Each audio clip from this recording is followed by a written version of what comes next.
paz do nosso Senhor e Salvador Jesus Cristo esteja reinando no coração de cada um de vocês.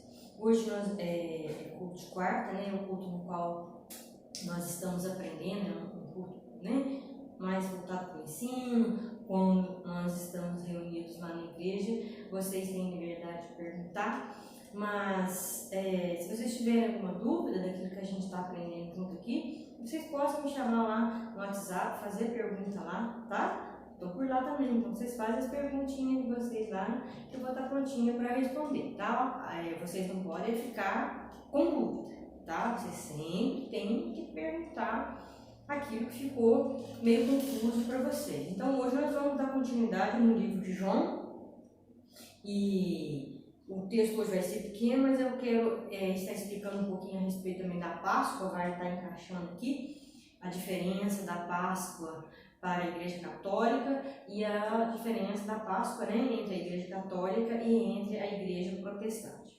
Amém? Mas antes disso nós vamos orar em nome de Jesus. Você também já possa estar pegando um pedacinho de papel aí, um pedacinho, uma caneta, porque se você tiver alguma dúvida, você anota a sua dúvida aí, você anota o versículo também. Talvez não dá tempo e você não quer ficar voltando o vídeo, mas você anota e depois você vai lá, tá? E confere direitinho o que eu estou lendo aqui, vocês vão lá e confere direitinho, amém? Vamos lá. Pai querido, em nome de Jesus, nós te louvamos, engrandecemos o Senhor, essa oportunidade, Deus querido, de estar na Tua presença neste momento, Pai, essa oportunidade de estar aprendendo juntamente com o Teu Espírito Santo, através das Tuas Escrituras, tudo aquilo que o Senhor revelou para cada um de nós, tudo aquilo que o Senhor tem desejo no coração, que venha, Pai amado, ao nosso entendimento, para que possamos então praticar, Deus querido, e assim alegrar o coração do Senhor. Que nesta noite o Senhor possa estar trabalhando no coração da igreja, no coração de cada filha e filho teu, Pai amado, que está assistindo, está participando desse aprendizado através desse vídeo, Pai querido. Que em nome de Jesus o Senhor possa estar abençoando cada um deles aonde eles estiverem neste momento. Que a bênção do Senhor esteja alcançando cada lar nesta hora, Pai, em nome de Jesus. Como o Senhor é um Deus onipresente, que a presença do Teu Espírito Santo possa encher o lar da Tua filha, o lar do Teu filho neste momento, ó Pai amado, trazendo alegria, trazendo consolo, Pai querido, trazendo as instruções, trazendo a providência, Pai querido, em nome de Jesus. Deus, nós como filhos, ó Pai amado, e sabemos e cremos que somos filhos amados pelo Senhor, ó Pai, que em nome de Jesus o Senhor possa, Deus querido, trazer paz ao coração de cada filha e filho teu nesta hora, em nome de Jesus. Amém. Vamos então para o livro de João, capítulo 12, versículo 12. Hoje nós vamos nós estamos aprendendo nos 4 evangelhos, hoje nós vamos ficar em 2 evangelhos, tá? Não vou ficar pulando muito não, vou pegar só 2, a mesma passagem no livro de João, onde nós estamos estudando, e nós vamos estar comparando com Lucas, que também conta essa passagem aqui, e os detalhes das 2 passagens, para a gente poder ter mais instruções aqui, tá? Então, às vezes, vai ficar um pouquinho difícil para você, por isso que eu estou falando. Se você não quiser acompanhar, você anota e depois você confere com calma. Eu vou estar em João, vou estar em Lucas, vou estar em João de novo, e talvez, se para você fica complicado, você anota e depois você confere lá, tá? Então, vamos lá. Livro de João, capítulo 12, versículo 12. Do 12 até o 19. No dia seguinte, a numerosa multidão que viera à festa, tendo ouvido que Jesus estava de caminho para Jerusalém, tomou ramos de palmeiras e saiu ao seu encontro, clamando: Hosana, bendita o que vem em nome do Senhor, e que é rei de Israel. E Jesus, tendo conseguido um jumentinho, montou, segundo está escrito: Não temas, filha de Sião, eis que o teu rei aí vem, montado em um filho de jumenta. Seus discípulos, a princípio, não compreenderam isso. Quando, porém, Jesus foi glorificado, então eles se lembraram de que essas coisas estavam escritas a respeito dele, e também de que isso lhe fizeram. Davi, pois, testemunhou disto Dava, pois, testemunho disso à multidão que estivera com ele, quando chamara Lázaro do túmulo e o levantara dentre os mortos. Por causa disso, também a multidão lhe saiu ao encontro, pois ouviu que ele fizera este sinal. De sorte que os fariseus disseram entre si: vede que nada aproveitais, eis aí vai o mundo após ele. Vamos lá então. Os 4 evangelhos, Mateus, Marcos, Lucas e João, relatam esse episódio. Só que o João, entre os 4, João é o mais resumido entre eles. Então, nós vamos ter que fazer as comparações lá, e eu escolhi o livro de Lucas para fazer essas comparações. Então, aqui, no versículo 12 até o 15, diz assim: no dia seguinte, a numerosa multidão que viera à festa, tendo ouvido que Jesus estava no caminho para Jerusalém, tomou ramos de palmeiras e saiu ao seu encontro, clamando: Hosana, bendito o que vem em nome do Senhor, e que é rei de Israel. E Jesus, tendo conseguido um jumentinho, montou, segundo o que está escrito: não temas, filho de Sião, eis que o teu rei aí vem montado em um filho da jumenta. Então aqui, primeiro, no versículo 12, diz que havia multidões, havia muitos peregrinos que iam a Jerusalém na Páscoa. Lembra que nós já aprendemos semana passada a respeito da crucificação do Senhor? Eles pediu para que tirasse Jesus da cruz, porque ia até a Páscoa, e muita gente ia lá. Então, Jerusalém ficava cheia de pessoas, de peregrinos, vinha gente de tudo quanto é lado para celebrar a Páscoa. Então, essas pessoas, Jerusalém estava repleta de pessoas ali, com muita gente ali, e Jesus entra em Jerusalém agora, montado ali nessa jumentinha aqui. Então, aqui, João aqui só diz que ele entra montado na jumentinha lá, mas não vai explicar em detalhes como que isso aconteceu. Então, nós já vamos começar aqui a procurar junto lá no livro de Lucas. Lucas 19 fala assim, ó. Lucas 19, 30. Lucas 19, 30. Dizendo-lhes: ide à aldeia fronteira, e ali, ao entrares, achareis preso um jumentinho, que jamais homem algum montou. Soltai-o e trazei. Se alguém vos perguntar: por que o soltais? Respondereis assim: porque o Senhor precisa dele. E indo os que foram mandados, acharam segundo lhes dissera Jesus. Quando eles estavam soltando o jumentinho, seus donos lhes disseram: por que o soltais? Responderam: porque o Senhor precisa dele. Então o trouxeram e, pondo as suas vestes sobre ele, ajudaram a Jesus a montar. Está vendo? João não relata isso. E aqui nós estamos aprendendo mais uma vez a onisciência de Jesus. Jesus escolhe 2 discípulos e fala assim: vai para mim até a aldeia próxima aqui e traz um jumentinho que está em tal lugar amarrado assim, e um jumentinho que nunca foi montado. Ele era novinho e nunca ninguém tinha usado esse jumentinho ainda. Aí os discípulos falam: mas como é que nós vamos chegar lá e pegar esse jumentinho? E o que nós vamos falar? Jesus já vira para eles: ó, na hora que eles perguntarem para vocês por que vocês estão pegando o jumentinho, vocês vão dizer que eu preciso dele. Então nós estamos vendo aqui a onisciência de Jesus.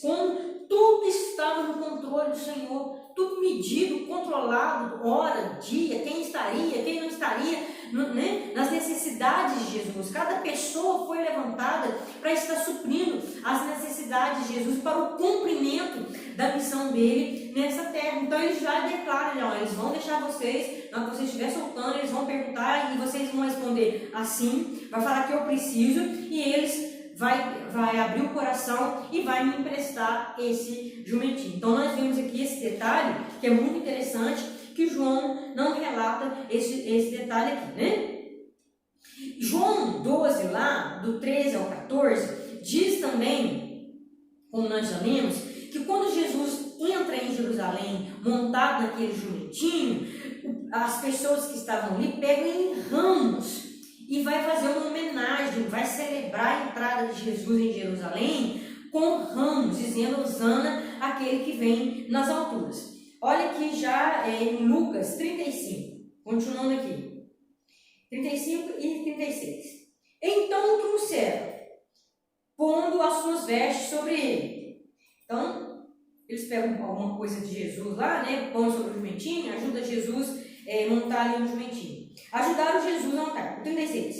Indo ele, estendiam no caminho as vestes. Então, aqui Lucas já nos mostra, nos relata um outro fato, que quando Jesus passou, era estendido vestes para que Jesus passasse por cima daquelas vestes com um jumentinho. Isso aqui tem sentido nisso aqui. Se nós formos vamos lá em Salmo 118. Salmo 118, versículo 22. Salmo 118, 22. Do 22 até o 29. A pedra que os construtores rejeitaram, essa veio a ser a principal pedra angular. Isso procede do Senhor e é maravilhoso aos nossos olhos. É um salmo profético, é um salmo falando de Cristo. Este é o dia que o Senhor fez. Regozijemo-nos e alegremos nele. Ó, salva-nos, Senhor, nós te pedimos. Ó Senhor, concede-nos prosperidade. Bendito o que vem em nome do Senhor. A vós outros da casa do Senhor, nós vos abençoamos. O Senhor é Deus, Ele é a nossa luz. Adornai a festa com ramos até as pontas do altar. Então aqui também está falando. Esse salmo aqui é um salmo também, né, messiânico aqui, que falava da vinda do Messias. E está dizendo aqui também que era para ser feita uma celebração ao rei, e essa celebração também iria se usar ramos. Então, quando João relata que foi ramos, o salmista diz ramos também, e Lucas diz vestes. O que isso significa? Quando o rei entrava na cidade e as pessoas iam exaltar o rei, porque o rei ia na frente das batalhas, o rei direcionava a cidade, né, com a direção de Deus, ele organizava a cidade, cuidava dos povos com a direção do Senhor, então aquele rei era exaltado. E quando o povo ia exaltar aquele rei, no sentido assim, de procissão, né, de cortejo, eles preparavam o caminho para ele, tanto com ramos e com roupas. O que significa que quando uma pessoa tinha a túnica e uma capa, era uma pessoa que tinha melhorzinha, ela tinha as duas vestes ali. Ela pegava a capa e jogava a capa para que o rei passasse.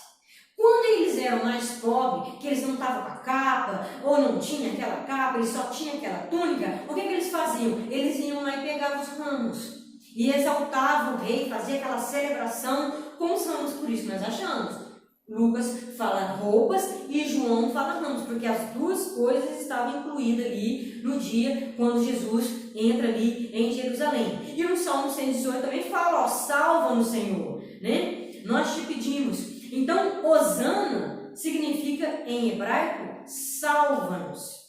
Então, tanto lá nos Salmos, como João, como em Lucas, eles estão homenageando, celebrando a entrada de Jesus em Jerusalém, ele como um rei, clamando a ele, Senhor, nos salva-nos, nos abençoa, nos prospera, nos liberta. Eles estavam fazendo essa homenagem para Jesus ali quando ele entra em Jerusalém. Em Lucas, né, vamos continuar lá em Lucas 19. Diz assim, ó. 37 e 38.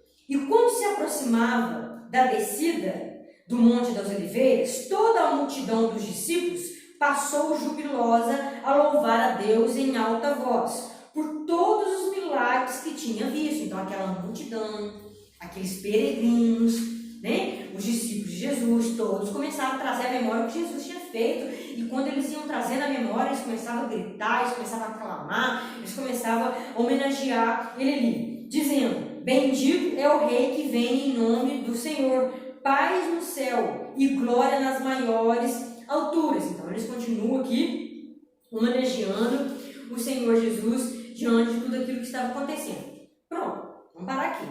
Vamos voltar no João agora. Estou relatando para vocês que João não fala da questão das roupas, né? Dessa celebração, deles trazer à memória os milagres de Jesus. João passa, né, por cima disso tudo aí. Agora, João 12, vamos pegar aqui o versículo 15.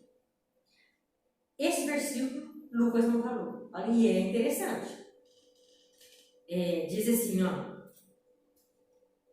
Não temas, filha de Sião, eis que o teu rei aí vem, montado em um filho de jumenta. Seus discípulos, a princípio, não compreenderam isso. Quando, porém, Jesus foi glorificado, então eles se lembraram de que estas coisas estavam escritas a respeito dele, e também de que isto lhe fizeram. Então, o que acontece aqui? Vamos pegar o 17 aqui também. Dava, pois, testemunho disso as multidões que estiveram com ele, quando chamaram Lázaro do túmulo e o levantaram dentre os mortos. Por causa disso também a multidão lhe saiu ao encontro, pois ouviu que lhe fizera este sinal. O que está acontecendo aqui que Lucas já não relatou? Uma profecia. Que no começo, no dia quando estava acontecendo, na hora que Jesus estava entrando em Jerusalém, na hora que Jesus pede os discípulos para ir lá buscar a jumentinha, e ele entra em Jerusalém montado num jumentinho lá que nunca tinha sido montado, os discípulos passam por desapercebidos, os discípulos nem prestam atenção naquilo. Mas depois da morte, ressurreição de Jesus, depois de tudo aquilo acontecido ali, eles então lembram de uma profecia que está lá no livro de Zacarias. Zacarias 9. Zacarias 9, 9. Diz assim: alegra-te muito, ó filha de Sião. Tá vendo? Como João falou. Exulta, ó filha de Jerusalém. Eis aí te vem o teu rei, justo e salvador, humilde, montado em jumento, num jumentinho cria de jumento. Então, isso passou por desapercebido aos olhos dos discípulos naquele momento. No momento eles não lembravam dessa profecia. Então, já era profético que Jesus iria entrar em Jerusalém montado num jumento novinho. Estava lá o profeta Zacarias, lá no Antigo Testamento, declarando que ia ser assim. Por isso, quando Jesus fala para os discípulos, vai lá e busca o jumentinho. Jesus já sabia onde estava o jumentinho. Jesus já tinha trabalhado no coração dos donos daquele jumento, porque ia ter que acontecer essa profecia, ia ter que se cumprir. Então, os discípulos, João relata essa profecia que Lucas já não relatou ela lá. No versículo 19 aqui, vamos voltar para João 12, 19 agora. João 12, 19. Vou pegar o 18, 19. Por causa disso também a multidão lhe saiu ao encontro, pois ouviu que ele fizera este sinal. Então, 19. De sorte que os fariseus disseram entre si: vede que nada aproveitais, eis aí vai um após ele. Então, quando Jesus entra em Jerusalém, todo mundo lembrando do que ele tinha feito com Lázaro, todo mundo lembrando que ele tinha ressuscitado pessoas, que ele tinha feito grandes milagres, porque aqui já era a última semana de Jesus, que ele tinha feito grandes milagres ali, eles fizeram aquele cortejo. Havia pessoas na frente do jumentinho, havia pessoas atrás, e todo mundo clamando. E olha para você ver o que eles clamavam: Hosana, aquele que vem em nome do Senhor. Ou seja, salva-nos, ó Rei.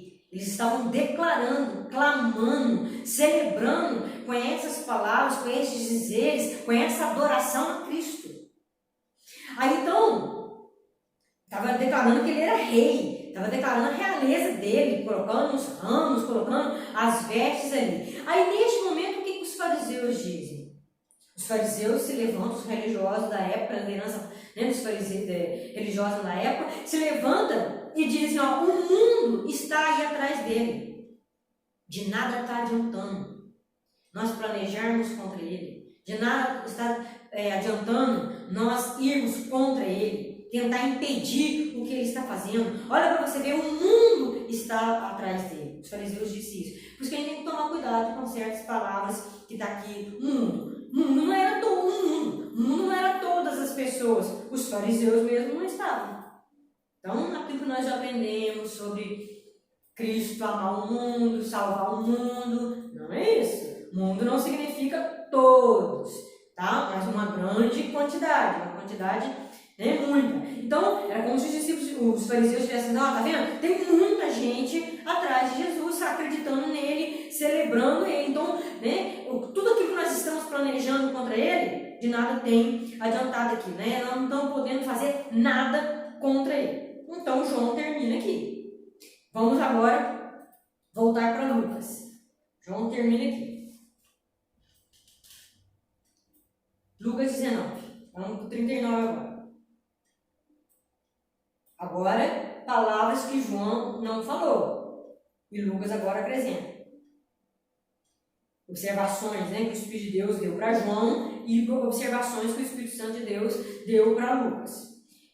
Lucas 19, 39. Ora, alguns dos fariseus lhe disseram em meio à multidão: Mestre, repreende os teus discípulos. Mas ele respondeu: Asseguro-vos que se eles se calarem, as próprias pedras clamarão. Muito lindo a observação, que Lucas coloca aqui nesse momento. Então, os fariseus agora começam a gritar com Jesus. Fala: Mestre, faça com que esses que te seguem, faça com que esses seus discípulos calem a boca. Eles estão gritando demais. Eles estão agitando Jerusalém. Vocês estão entrando em cortejo em Jerusalém e está havendo um alvoroço em Jerusalém. Todo mundo gritando, jogando as roupas, levantando os ramos, jogando os ramos, clamando, em alta voz, osando aquele que vem nas alturas, nos salve, Senhor. Então os fariseus aqui levantam contra Jesus e pedem a Jesus: faça eles se calarem, senão vai dar problema para nós. Aquilo que eu já ensinei para vocês em cultos passados. Os fariseus tinham meio, vamos colocar assim, judeus, meio que uma aliança com Roma. Roma liberava eles cultuar o Deus de Israel, tendo como segurança o quê? Sem agitação, sem problema. Porque se vocês se rebeliarem contra o governo, se vocês se rebeliarem contra a política de Roma, vocês vão ter problema com a religião de vocês. Então havia esse acordo entre eles. Tá, vocês querem servir o Deus de Israel? Sirva, mas sirva quieto, sem problema, sem agitação, sem em momento nenhum ir contra rebelião contra o governo. Aí quando eles entram em Jerusalém dizendo: salva-nos, Senhor, hosana nas alturas, salva-nos, faz prosperar, nos ajuda. O Império Romano poderia ouvir aquelas palavras como um levante contra o imperador, contra Roma ali. Então os judeus viram, os fariseus viram para Jesus e falaram: faça com que seus discípulos calem, porque senão nós vamos ter problema aqui. Aí Jesus responde para eles. Jesus vira para eles e fala assim: se eles se calar, eles têm a multidão. Naquela multidão tinha judeu que estava crendo em Jesus, tinha naquela multidão gentios, peregrinos que estavam chegando em Jerusalém e que de ouvir e ver Jesus fazer muitos milagres também estava crendo em Jesus, e ajuntou aquela multidão toda e acompanhava ele entrando em Jerusalém. Então Jesus fala assim: se essa multidão de judeu e gentil parar de clamar, as pedras vão clamar. O que Jesus queria ensinar aqui nesta hora? Judeus, fariseus, vocês deviam estar aqui clamando, porque eu vim primeiramente para as minhas ovelhas, que eram os judeus, mas vocês não estão clamando, vocês estão tentando impedir que eles clamem. O que eu vim fazer, a minha missão aqui na terra, salvar judeu e salvar gentil, nunca vai parar. Ninguém demônio, potestade, principado, governo, política, religião, nada vai impedir que eu faça o que eu tenho que fazer, aquilo que eu vim fazer. Eu vim salvar pessoas, eu vim morrer e levar o pecado, ser julgado, condenado, castigado em favor de muitos. E nada vai impedir que isso aconteça. Se todo mundo clamar, eu tenho poder até para fazer aquelas pedras clamar. Porque ninguém vai impedir. Não vai ter coração duro nenhum de político, de religião, que vai impedir. Coração duro de pedra. Tá vendo essas pedras aí? É dura, não é? Então, tem coração humano que é desse jeito aí. Mas coração humano nenhum que seja duro como pedra vai impedir o que eu tenho para fazer. Aqueles que eu vim salvar, tenham ou não coração duro, eu vou salvar. Porque eu amei antes da eternidade. E eu vim para eles. Vou quebrar esse coração de pedra. Vou trocar esse coração de pedra num coração de carne. Então é isso que ele quis dizer nesse momento aqui. Que se aquelas pessoas que naquele momento estavam crendo, parasse de falar, parasse de gritar, parasse de homenagear, de celebrar, ele não ia parar de fazer o que ele tinha que fazer. Ele ia entrar em Jerusalém e cumprir o que ele tinha que cumprir em Jerusalém. Então, nós vamos terminar aqui esse ponto. Agora, eu quero explicar algo para vocês no sentido de Páscoa. Nós lemos aqui sobre ramos, né? A homenagem da última semana de Jesus, a última semana de Jesus entrando em Jerusalém, é montado um jumentinho e agora ele vai partir para a crucificação, para a ceia e para a crucificação e ressurreição dele. Então, eu quero mostrar bem rapidinho para vocês aqui a diferença entre a visão católica e a visão protestante a respeito... visão católica, visão protestante e visão judaica a respeito da Páscoa. Para que vocês possam ter um esclarecimento no sentido da Páscoa, né? A semana e a Semana Santa, vista para os católicos. Então, vocês entendam como que os protestantes enxergam a questão da Páscoa. Vamos lá no livro de Êxodo, capítulo 12. Êxodo 12. 1. Disse o Senhor a Moisés e a Arão na terra do Egito: este mês vos será o principal dos meses, será o primeiro mês do ano. Deus está falando para os hebreus lá escravos no Egito. A partir de agora que eu estou tirando vocês do Egito, vocês vão ter um novo calendário. A vida de vocês começa agora. O ano de vocês começa agora, que era entre abril e maio. Final de abril, começo de maio. Ia ser o primeiro mês dos judeus.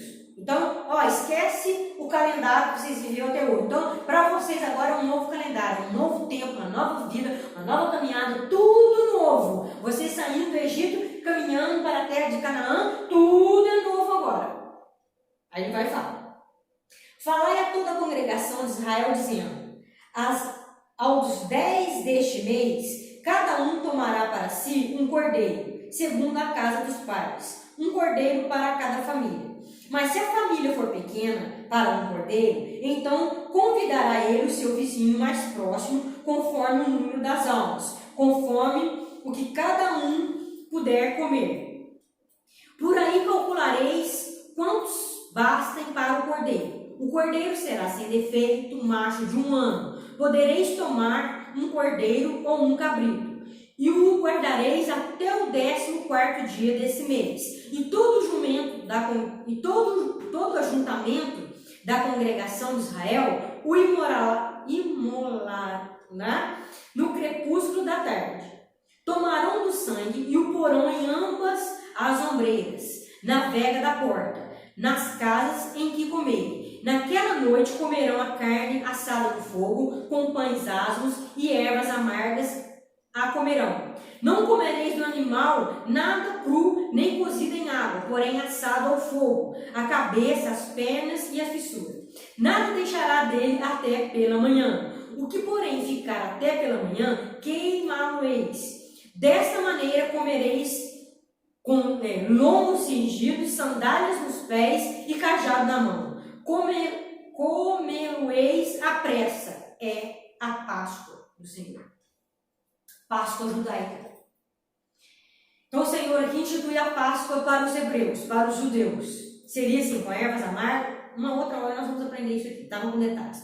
Com ervas amargas, com pão sem fermento, comendo cordeiro, a carne do cordeiro, assada do jeitinho que o Senhor tinha ordenado. Tudo isso apontava para Cristo. O cordeiro apontava para Cristo. Então essa é a Páscoa judaica. Os judeus celebram a Páscoa. Até hoje, a Páscoa dos judeus é trazer à memória, celebrar quando o Senhor tirou os judeus do Egito. Quando o Senhor desce no Egito com a última praga, com a 10ª praga, que era a morte dos primogênitos. Ele desce para exercer juízo no Egito. Aí as portas que tinham a marca do sangue do cordeiro, o anjo passava por elas e não entrava naquela casa para exercer juízo. Por quê? Já tinha, o sangue já tinha sido derramado ali. Já havia marca de sangue ali. Então ele passava. Então a palavra Páscoa para os judeus significa passar por cima, pular, passar por cima. O anjo ia passar por cima, ia pular a casa dos hebreus que tinha a marca do cordeiro, do sangue sacrificado naquela noite. Isso é a Páscoa. Passar por cima. É os hebreus, os judeus que celebram ela. E os cristãos. Vamos entrar agora entre a igreja católica e entre a igreja protestante, a visão de cada uma delas aqui. Mostrei para vocês a visão judaica. Judeu celebra a Páscoa, tá? Que é pular por cima a questão do que o Senhor tinha feito. Vamos para o livro de Lucas 22. Lucas 22. 7. Jesus agora com os discípulos. A última refeição de Jesus com os discípulos. Chegou o dia da festa dos pães asmos, em que importava comemorar a Páscoa. Chegou a Páscoa judaica, Jesus era judeu. Jesus, pois, enviou Pedro e João dizendo: ide, preparai-nos a Páscoa, para que comamos. Enviou os 2 discípulos. Vai lá, prepara o lugar, prepara a comida da Páscoa, que eu vou celebrar a Páscoa com vocês. Eles lhe perguntaram: onde queres que a preparemos? Então lhe explicou Jesus: ao entrares na cidade, encontrareis um homem com um cântaro de água. Segui-o até a casa em que ele entrar. E dizei ao dono da casa: o mestre manda perguntar-te: onde é o aposento no qual hei de comer a Páscoa com os meus discípulos? Ele vos mostrará um espaçoso cenáculo mobiliado. Ali fazeis preparativos. E indo, tudo encontraram como Jesus os dissera e prepararam a Páscoa ali. Onisciência de Jesus de novo. Os discípulos perguntam a Jesus: onde nós vamos preparar a Páscoa? Jesus explica: faz assim, assim, assim, entra em tal lugar, vocês vão ver um homem com um cântaro. Não era normal um homem carregar cântaro de água, isso era mais para a parte da mulher. Então o que? Na hora que vocês verem ele, vocês seguem ele. Na hora que ele entrar, onde ele entrar, vocês entram também. Faz essa pergunta para ele vai ter a resposta para vocês. Da mesma coisa dos mendigos. Jesus, onisciente novamente, com tudo já preparado. É o que ele falou lá. Coração duro de pedra, nenhum vai me fazer parar aquilo que eu vim fazer na terra. Ele falou para os judeus. Chegada a hora, pôs Jesus à mesa e com eles os apóstolos. E disse-lhes: tenho desejado ansiosamente comer convosco essa Páscoa, antes do meu sofrimento. Jesus vira para falar: eu desejei muito estar aqui nessa última hora, nessa última Páscoa com vocês, para celebrá-la. Pois vos digo que nunca mais a comereis até que ela se cumpra no reino de Deus. E tomando um cálice, havendo dado graça, disse: recebei e repartir entre vós, pois vos digo que de agora em diante não mais bebereis do fruto da videira, até que venha o reino de Deus. E tomando um pão, tendo dado graças, o partiu e lhe deu, dizendo: Isso é meu corpo oferecido por vós. Fazei isso em memória de mim. Semelhantemente, depois de cear, tomou o cálice, dizendo: Este é o cálice da nova aliança do meu sangue, derramado em favor de vós.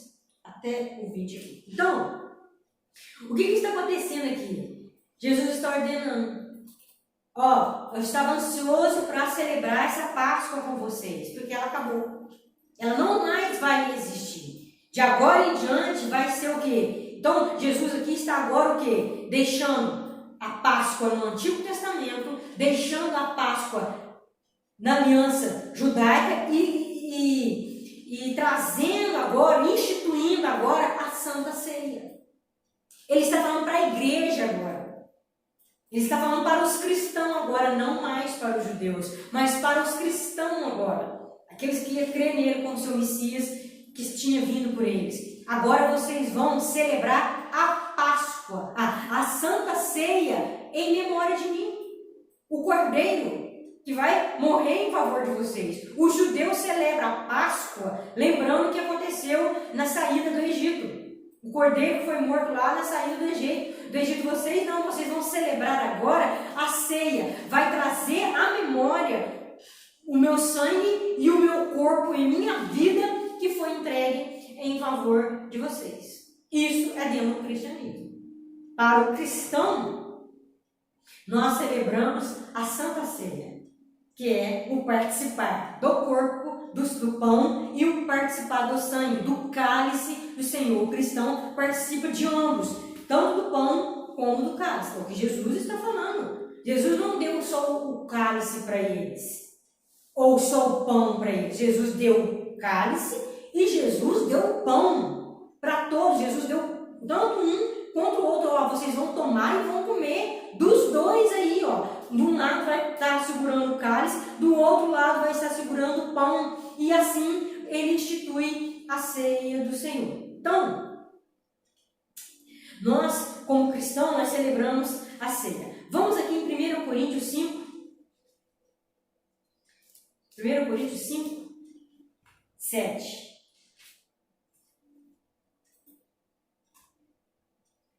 Lançai fora o vosso velho fermento, para que sejais nova massa. O apóstolo está falando de nós. Lança fora o fermento de vocês. Vocês é uma nova massa agora. Vocês nasceram de novo, é nova criatura. Como sois, de fato, sem fermento. Pois também Cristo, nosso Cordeiro Pascal, foi imolado. Cristo já foi morto como Cordeiro de vocês. Vocês celebram Cristo agora que já foi morto e já ressuscitou. Como que nós celebramos Cristo que foi morto como Cordeiro? No dia da ceia. No dia da ceia do Senhor, nós celebramos. Então, os protestantes, os evangélicos protestantes, os cristãos protestantes, eles estão desobrigados. Não tem obrigação nenhuma. Entendimento das Escrituras que nós temos. Em celebrar a Semana Santa. Nós não celebramos a Semana Santa com os rituais de ramos, com jejum, penitência, lavar os pés, crucificação, procissão, não comer carne vermelha, mas comer, como é que chama o negócio? Bacalhau. Uma troca até muito boa, né? Então, nós não estamos obrigados a isso. Pelo nosso conhecimento das Escrituras, nós não celebramos Páscoa. Nós celebramos a ceia. Todo mês nós estamos celebrando a ceia. A Páscoa para nós é a Santa Ceia. Tá? Então, vamos em 1 Coríntios 11. Olha para você ver. Como é que é muito claro aqui, ó. 1 Coríntios 11, 23. É o texto no qual nós lemos em toda a ceia. Porque eu recebi do Senhor o que também vos entreguei. Apóstolo Paulo falou, eu recebi uma ordem, já entreguei essa ordem para vocês, para a igreja. A igreja tem que obedecer essa ordem de Jesus. Que o Senhor Jesus, na noite que foi traído, tomou o pão e, tendo dado graças, o partiu e disse: isso é o meu corpo que é dado por vós. Fazei isso em memória de mim. O que Jesus está falando? Para vocês lembrarem de mim, para vocês lembrarem do que eu fiz, não precisa de procissão. Para vocês lembrarem do que eu fiz, não precisa de celebrações, de lavar os pés, né? De jejum, de ramos. Para vocês lembrarem de mim, está aqui o pão na hora da ceia. Vocês vão lembrar o que meu corpo fez. Deu pão para todo mundo. Por semelhante modo, depois de haver ceado, tomou também o cálice, dizendo: este cálice é a nova aliança do meu sangue. Fazei isso todas as vezes que beberem em memória de mim. Porque todas as vezes que comeres este pão e beberes o cálice, anunciais a morte do Senhor até que ele venha. Olha o que o Senhor está falando. Vocês vão lembrar minha morte e minha ressurreição na ceia. No pão e no cálice, não tem mais nada. Não tem sacrifício de não comer carne e comer bacalhau, de ovo de Páscoa, de ervas amargas, de cordeiro, não tem nada disso. Traz à memória a ceia, pão e cálice, corpo e sangue. É assim que vocês vão trazer à memória. Então, por isso, nós não celebramos a Páscoa. Nós celebramos, os cristãos celebram a ceia do Senhor. Lembrando que trazia a sua morte e a ressurreição no dia da ceia do Senhor, tá? Dentro da igreja protestante não existe alteração de programação. Nós não programamos a Páscoa para fazer a visão católica, cristã católica de fazer a Páscoa, da procissão, da missa, de lavar os pés, dos ramos, da crucificação, nada disso. Nós não mudamos os cultos, né? A direção dos cultos. Eu não vou mudar domingo agora a direção do culto no qual nós estamos no livro de Êxodo. Tá? Caiu aqui, coincidiu aqui do Ramos, por isso que eu estou trazendo aqui. Tá? Então, nós não fazemos uma programação para a Páscoa. A nossa programação é todo primeiro domingo do mês é a ceia do Senhor. Infelizmente, nós ficamos sem. Né? Glória a Deus. Vamos no livro de Colossenses, capítulo 2. Só Deus, né? Primeira vez no qual nós ficamos sem celebrar a ceia. Colossenses 2, versículo 16. Não, primeiro vamos aqui em Gálatas, perdão. Vamos aqui em Gálatas primeiro. Senão sai da ordem. Gálatas 3. Gálatas 3, 24. De maneira que a lei nos serviu de aio para nos conduzir a Cristo, a fim de que fôssemos justificados por fé. Mas tendo vindo a fé, já não permanece subordinados ao aio. O que isso está dizendo? As leis judaicas, as ordenanças judaicas, eram o nosso mestre e guia até que Cristo viesse para nos dar a posição correta perante Deus, por meio da fé. Mas agora que já veio a fé, não precisamos mais daquelas leis, daqueles professores. A lei era como se fosse um professor, mas agora já não é mais, nós já aprendemos pela fé tudo em Cristo, né? Não precisa mais tomar conta de nós. Então, por que celebrar Páscoa? A Páscoa é dos judeus, Páscoa não é do cristianismo. E agora vamos em Colossenses 2. Colossenses 2,16. Ninguém, 2,16. Ninguém, pois, vos julgue por causa da comida e bebida, ou dia de festas, ou lua nova, ou sábado, porque tudo isso tem sido sombra das coisas que haviam de vir, porém o corpo é de Cristo. Então, olha, ninguém julga o cristianismo, porque o cristianismo não celebra a Páscoa mais. Páscoa é dos judeus. O cristianismo não guarda dias de festas. Festa do Pentecoste, festa da Páscoa, que era festa dos tabernáculos, que era a festa dos judeus. Então, o apóstolo Paulo aqui está dizendo assim, quem converte ao cristianismo não guarda as festas judaicas mais. Festas judaicas apontavam para o que ia acontecer com Cristo. Tudo a obra de Cristo, né, em favor da igreja. Então, quem não participa e não pratica as festas judaicas não pode ser criticado. Não pode ser zombado porque eles não praticam mais as festas do Antigo Testamento. Festas do Antigo Testamento, celebrações do Antigo Testamento, ficou no Antigo Testamento. Nós estamos na Nova Aliança e a nossa única celebração na Nova Aliança, o que é? A ceia do Senhor.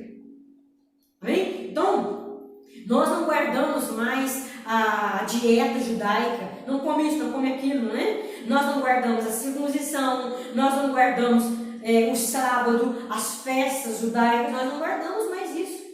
Nós guardamos o que agora? A ceia do Senhor. Então, em Cristo, tudo já foi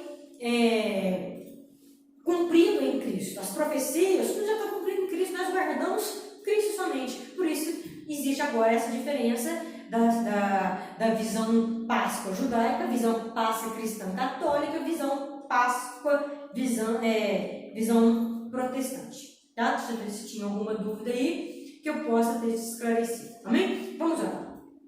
Pai querido, em nome de Jesus, nós te louvamos, te agradecemos por tudo isso que nós aprendemos aqui mediante as tuas escrituras, que o teu Espírito Santo possa falar ao coração de cada um dos filhos e filhas tua, Deus querido, que ouviu esse ensinamento de hoje. Que a bênção do Senhor Jesus Cristo seja sobre cada um deles, ó Pai, que em nome de Jesus, que a tua igreja seja consolada, abençoada pelo Senhor, que o Senhor abençoe a tua igreja, Pai, guarde o teu povo nesses tempos difíceis e não deixe que nada falte à mesa dos teus filhos, ó Pai. Ajuda a tua igreja a passar financeiramente por essa dificuldade, ajuda a tua igreja a passar espiritualmente, ó Pai amado, e fisicamente saudável por esses tempos, ó Pai amado, que a igreja está enfrentando. Que a bênção do Senhor esteja sobre o lar de cada um agora, Pai. Eu busco no Senhor essa vitória, essa bênção sobre o lar dos teus filhos e filhas nesta hora. Que o lar deles seja impactado, Pai amado, pela misericórdia e bondade do Senhor, em nome de Jesus. Amém.